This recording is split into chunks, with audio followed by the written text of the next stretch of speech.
Okay, this is everything that I use to make acid with the TD-3 on Ableton. I get a lot of requests for this and I've just not got around to doing it, so this is the video. This is going to be in depth.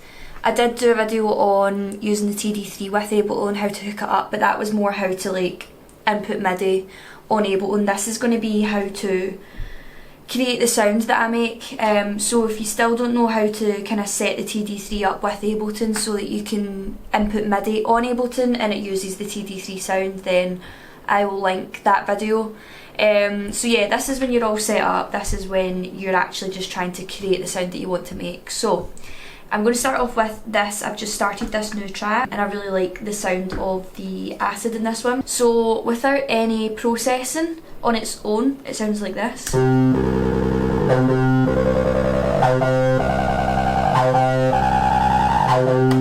With processing, it sounds like this.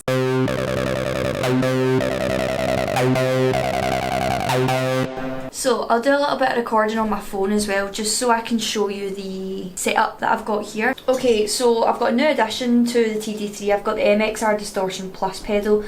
A lot of people use this for guitars, guitar pedals, etc. But it also can go through analog synthesizers and, you know, all different kinds of hardware. So it's really cool. Without the distortion pedal, it would sound like this.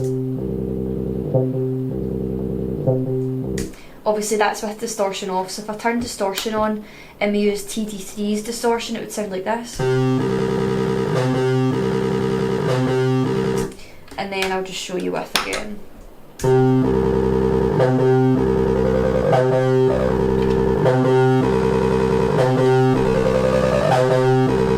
So these are the settings that I've got for the dials. I really changed them. So accents usually about here, decay is usually about there, envelope's the same, resonance is always up, and then cut off is what I use to modulate, or automate. That's basically the way I've got them sitting.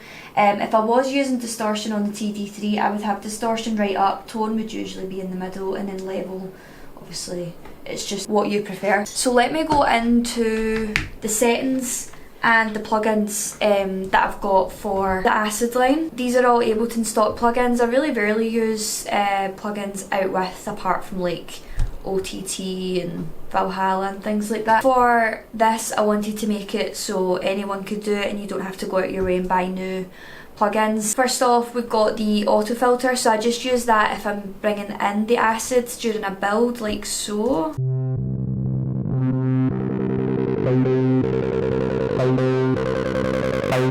This is a saved audio effect track, so anytime I put acid, I just put this straight in there. This is how I feel the acid sounds best when I have these kind of EQ settings here, so feel free to copy anything that I'm showing you. Then got a saturator, and that's turned up to 4.6 decibels.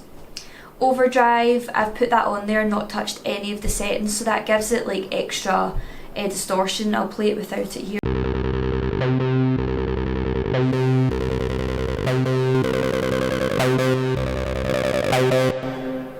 We've got a glue compressor.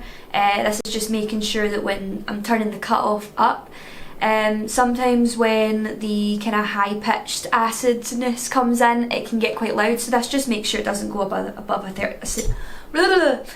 a certain threshold. We've got utility. Obviously acid is mono when it's been recorded in, but it's got two lines here, which means it's been recorded in as stereo. So putting utility in and then just clicking bass mono makes it a mono output instead of stereo. We've then got a little bit of chorus on it. We've then got some reverb, obviously, to make it less dry, and I've just added a compressor on here to sidechain to the kick. Wow, that was wicked!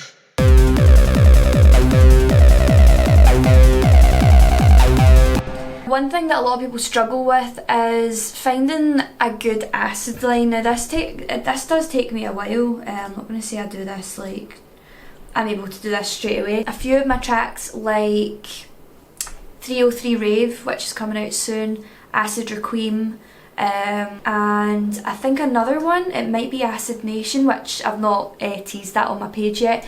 They were all done using the TD-3 input for notes, so that was a lot of fun doing that. I do like kind of switching it up. I feel like you definitely get a more old school vibe and a kind of more like natural, what you'd kind of expect acid line when you use the TD-3 for it. But also I do like to be able to see the notes in front of me as well and be able to change them. There's not much you can do if you want to change the notes on the TD-3. Like if you make a mistake 3 notes before, you can only go back 1 step, so it is good using MIDI, but I do feel like you can get a better sound when you do use the TD-3. So here's some examples of MIDI lines I've got. So this is like the one you just heard there. As you can see, I'm just going between 2 notes, so I'm just going between the octave plus an extra wee note in there, so.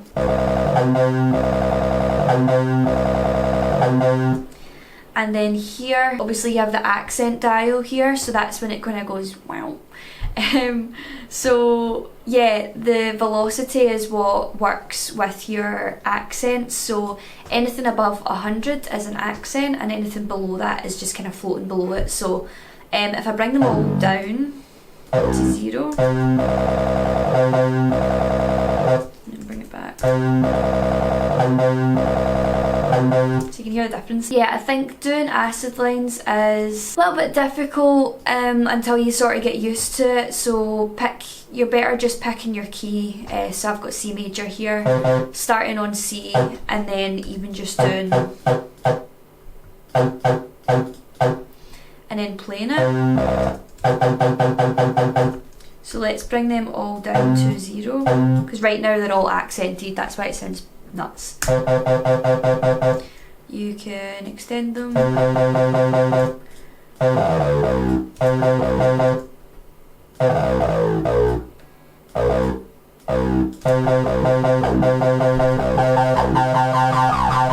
So yeah, a good way to do it is just start in the 1 octave, do the 1 note, go between the octave and then just gradually move. Do it in 16th, 16th is plenty, or 8ths I would say is your best bet for acid lines. But I know a few people were interested in my sort of settings on the TD-3 and how I get the sound that I create. So yeah, honestly it's just between the effect rack and then the settings that I showed you on the TD-3, and that's basically it. So I hope that is a good wee bit of insight for you on how I've started creating my acid. I'm very new to the TD-3. I only got the TD-3 in November, and right now it is February 2026. So yeah, I'm pretty fresh to it.